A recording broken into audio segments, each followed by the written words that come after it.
Hi everyone! Good morning! I'm back! This is Sam Brusas and welcome back to my YouTube channel. Oh my gosh! This is it guys. Pag-uusapan natin ngayon, iisa ang naging kapalaran. Kung sino to, yan ang tatalakayin natin ngayon. But before anything else, hello Philippines and hello beautiful people, mabuhay. Kamusta kayong lahat? Sana lahat po kayo ay okay at safe ngayong araw na to. At syempre sa lahat naman, ng mga bago nating subscribers dyan, hello po sa inyo lahat. Maraming salamat guys sa pag-subscribe ninyo. Syempre dito sa channel ko. At syempre sa lahat naman ng makamamasam dyan na laging sumusuporta dito. Araw-araw, lagi-lagi, maraming salamat guys sa inyong lahat. Syempre, usapang Ray na tayo ngayon. So, eto nga, marami kasing nagsasabi na eto daw si Catherine Spin at saka si Atisa Manalo ay iisa ang naging kapalaran sa laban nila sa beauty pageant. Eto nga ay ang Miss Universe. So, yan. So, hindi sila pinalad na manalo ng pageant sa nilabanan nilang national pageant mula sa kanilang mga bansa. Si Atisa Manalo ay first runner-up sa Miss International noong 2018, samantala naman si Catherine Spin naman ay nagwagi ng Miss Earth noong 2016 kung saan ginanap sa Pilipinas. So syempre maraming naloka ng mag-apply ito na bilang isang kandidata ng Miss Ecuador noong nakaraan. Maraming nagtaas ng kilay. Sabing ganun, ano ba yan? Ginaya na naman si Antonio Forsyth na ang eksena ay sumali uli sa pageant after na makoronahan ng pagiging reyna. Ang sabi pa nung iba, bakit hindi daw nakokontento? So yon. At ako naman, ang sabi ko naman, why not? I-try lang nila. Malay mo naman, di ba? Kapalaran nila ang maging isang Miss Universe. So, yun. So, mula na nag-open ang Miss Universe sa overage or no age limit, ay talaga naman marami ng mga queens na nagsisalihan mula sa iba't ibang pageant. Katulad na lang halimbawa sa atin sa beauty pageant ng nagganap dito sa Miss Universe Philippines. Yung mga galing sa Binibining Pilipinas na mga naging title holder na and then nag-over the bako dito sa Miss Universe Philippines, ayun, naligwak silang lahat. Di ba? Nilimas sila ng bonggang-bongga. Diyos ko, mga first runner-up pa naman to sa Miss International, sa Miss Intercontinental, kaya lang, ayun nga, Diyos ko, nasayang lang sila ng bonggang-bongga. And then, nakakalungkot kung iisipin mo kasi syempre parang sayang naman at opportunity pa naman to sana na alam mo yun, mas suportahan, mas kumabog, mga ganon na parang mas talagang abangan sa laban sa Miss Universe. So ako naman, wala naman tayong magagawa dyan. Kumbaga sabi ng ganon ay kapalaran nila ang matalo sa national pageant sa Miss Universe Philippines. At ganun din si Catherine Spin, di ba? Si Catherine Spin, maraming naloka kahapon kasi na akala nila magta-title ng Miss Ecuador tapos nauwi lang sa second runner-up. And then hinantulad nga ito kay Atisa Manalo na second runner-up din sa Miss Universe Philippines. Ang sabing ganon, yung mga nag-over the bakod daw o nag-crossover ay hindi daw talaga pinapalad.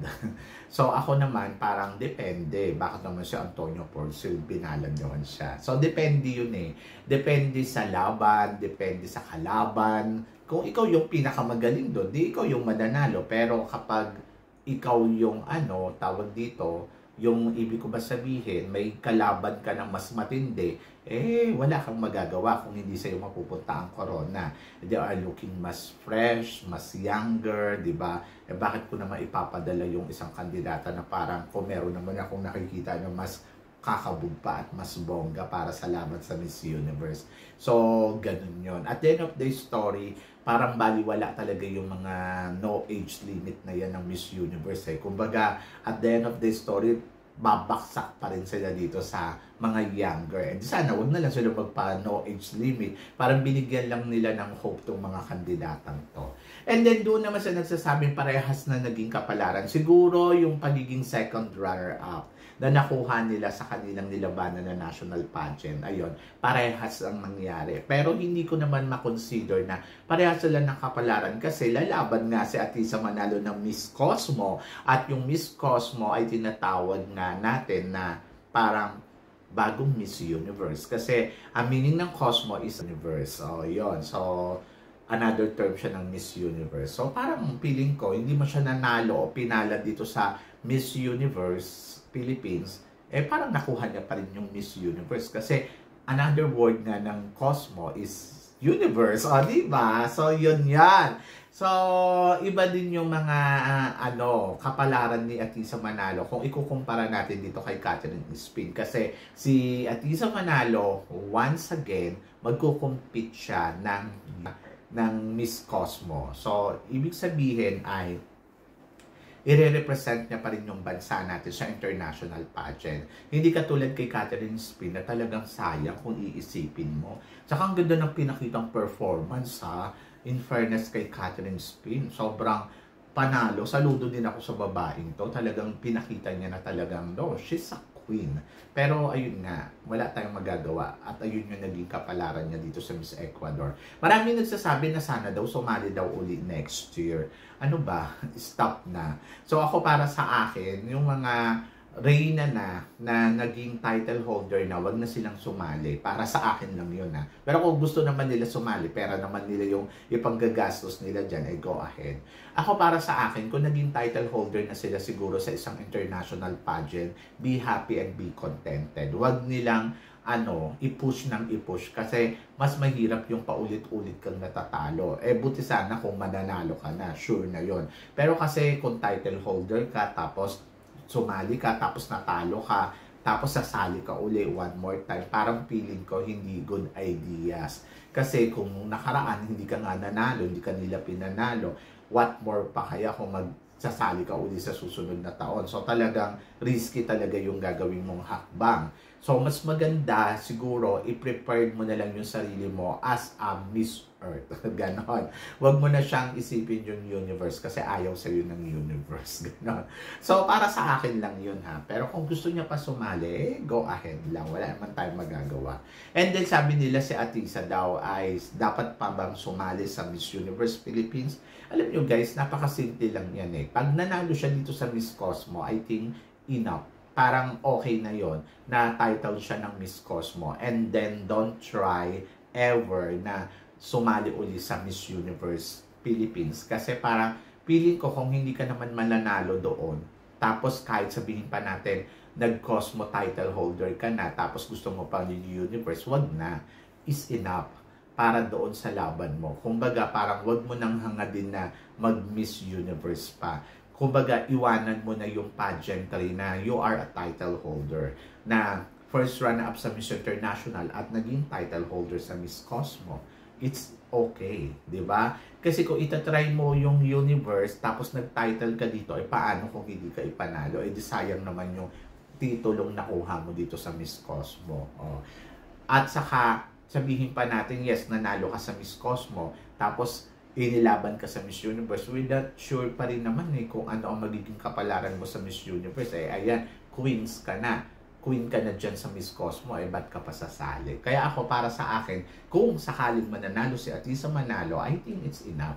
Okay na yon. So, di ba? And then, kung hindi naman siya mananalo at ginawa siyang mga runners-up o pumasok lang sa semifinals, go to the universe rather. Ganon. At dito, paghandaan mo ng bonggang-bongga para makuha mo ang titulo ng universe. Kasi ibig sabihin, talagang tinatawag ka talaga doon sa universe. So, magandang sign yon. Pero kapag nag-title na siya, wag nang sumali. So, do you agree guys? Tama ba na wag na siyang sumali kung magta-title siya dito sa Miss Cosmo? Wag nang sumali na Miss Universe Philippines. Ako kasi para sa akin, good yun na wag nang sumali. Kaysa naman sasali. Ngayon, kung matalo ka, edi join ka sa Miss Universe, di ba? Kasi baka ang destiny mo ay Miss Universe. So, yan! Ganon! Ganon lang yon. Walang sayang, guys. Doon sa mga nagsasabi, sayang naman yung mga kandidatang to. No! Tinry nila yung best nila. Si Catherine Spin ng Ecuador, I think, hindi ko naman makonsider na sayang siya dahil alam niya na possible talaga naman na matalo siya dito sa competition, possible din naman na manalo, di ba? So, ano na yan kumbaga, naka-ano na yan sa kanya, kumbaga, condition na yan. Pero, kung nanalo, di bongga. Kaya lang kasi hindi siya nagwagi, but it's okay. So, mananatili pa rin naman siyang Miss Earth 2016. Pero kasi sana hindi na lang siya sumali doon para, alam mo yun, forever Miss Earth na lang siya. Hindi ko ba alam sa mga queens na to.